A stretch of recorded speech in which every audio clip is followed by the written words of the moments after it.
أجلس وجهه هاي قرشان إيسي وجهه أجلس وده توفيقيان وأنا سنجر نجيتو توفي مش نتجين جرت جذبة السلام عليكم ورحمة الله وبركاته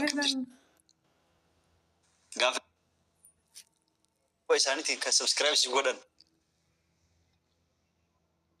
قرشان جرت رينجا ده قرشي فرني فريتي في أمثلة لجوت جرجرتون بقى ليسي بقى قرشان في تشيني أنا تقطعي قرشان في بقى ليسي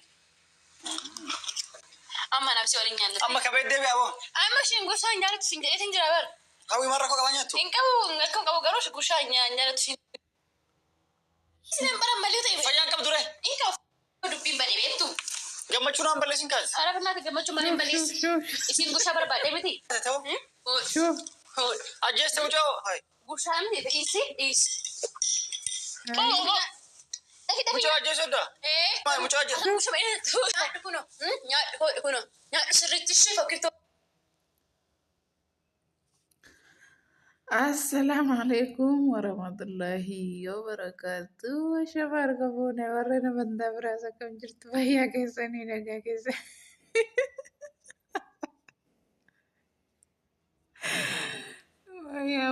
أوي يا سبحان الله وانا سينغو تركيزاني روزا وي فيديو كان أمان أرجع ربي كيا أركيتني قاردو تطافي كبجم توتكو والله دوغا ربي مجاني دوغا ربي روزا جچودا keeka fuutee afaan maali funyaanii fi jaanii mataatti akka kanatti mooddee jechuudha wallaahi fakkistuu wayii kun yaa subhaanallah namni jechuudha yoo hinaaf illee yaane jira mitiree kabajuma abbaa manaa ofiitii kabajuma isaatii jedhanii wallaahi tasgabbaa'uu qabama malee bismillaahi gosa kana akka kana fokkisaa kana jechuudha agartanii wallaahi waan nama dhiboo namni wallaahi yeroo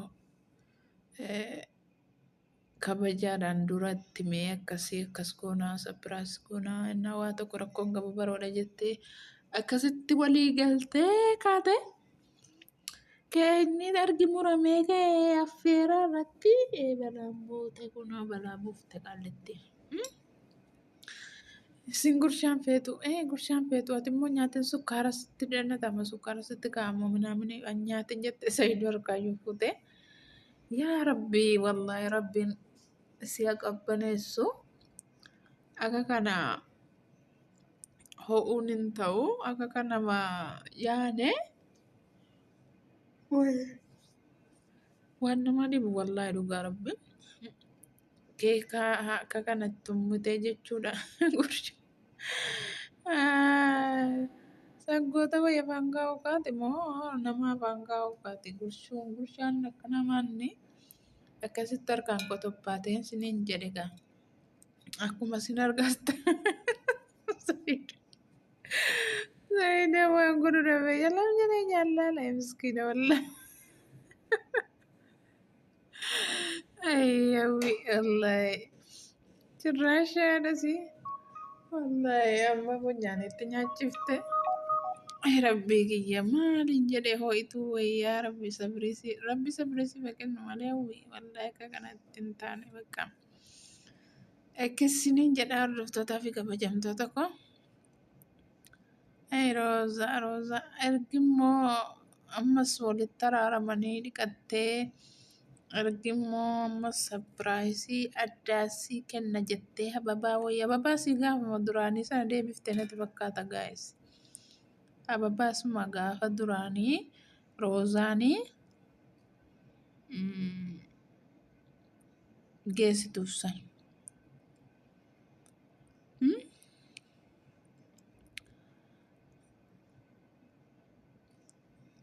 Ababaasii isa gaafa duraana roozaan geessituu fi isuma deebifte natti fakkaata. Yaa ugaa maadiri ababaa sayidoon immoo biteennaniif gaa'e. Ababaan kun egaa ababaa bolummaa miti ababaan kun maal mul'isa jennaatti harkaa fudhatte. Ababa harkaa fudhatte jechuudha biraasii fi taa'ette sayidiitti nu mijjatti sanuu miidiyaarra jirti akkamitti sayidiitti sayidiin arga waan ta'eef gowwaadha moo maan akkanaa kun. Wallaahi naaf hin galle. Kairu mashallah kanatti sayidoon isii sabiraas goona jennaan akkasitti sayidoon salphifte jechuudha. Garuu kanatti wal xinneessuun kun gaarii miti. Wallaahi dhugaa rabbi. Jechuun silumaan hin danda'u sabiraasiin godhinii jettuun hima. Ergimmoo bitamee ergimmoo kee inni bitamee dhufee kalas homaa gochuu hin danda'u. Jettee moobsitee teessee amma keeka sana nyaatanii kaanutti obsuudhuma qabdi. Wallaahi auzu billah. Akkasitti fe'amtee iyyuu duutee oolte. Roozaan keessan keeka mataatti fudhattee egaa kana sapiraayisii taate sapiraayisii keeka mataatti funyaanitti afaan. Akkasitti sapiraayisii taate gaagaa'is faamilii ana reefin argaa'ee rabbiin natti sheerin gootan hundeessanii isin ofii keessanii agartanii ofii keessanii kofaltanii ofii keessanii waan meeqa jettanii katanii leesh calam jettan natti tun sheerin godhin. Akkasiniin jedhaa hordoftootaa fi kabajamtoota godhugaa rabbii ani reefin arge.